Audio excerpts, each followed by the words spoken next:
তোমাৰ মূল্য আনৰ মতামতে নিৰ্ধাৰণ নকৰে।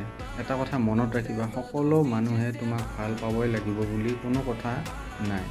কোনোবাই তোমাক ভুল বুজিব পাৰে, কোনোবাই তোমাৰ সমালোচনা কৰিব পাৰে আৰু কোনোবাই তোমাৰ সফলতাকো সৰু কৰি চাব পাৰে। কিন্তু আনৰ মতামতক নিজৰ মূল্যৰ মাপকাঠি কৰি ল'লে তুমি কেতিয়াও শান্তি নাপাবা। কাৰণ প্ৰশংসা যিজনে আজি কৰিছে, কাইলৈ সেইজন মানুহে আকৌ সমালোচনাও কৰিব পাৰে। সেয়েহে মানুহে কি কৈছে তাৰ পৰা শিকিবা, কিন্তু মানুহে কি কৈছে তাৰ ওপৰত নিজৰ পৰিচয় নিৰ্মাণ নকৰিবা।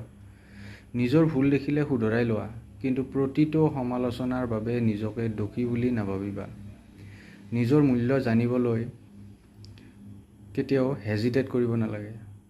কেতিয়াবা নিস্তব্ধতাটো তুমি মূল্যৱান, আৰু তুমি সকলোৰে পচন্দৰ মানুহ নহ'ব পাৰা, কিন্তু সৎ, দায়িত্বশীল আৰু নিজৰ মূল্যবোধৰ প্ৰতি বিশ্বাসী মানুহ হ'ব পাৰা।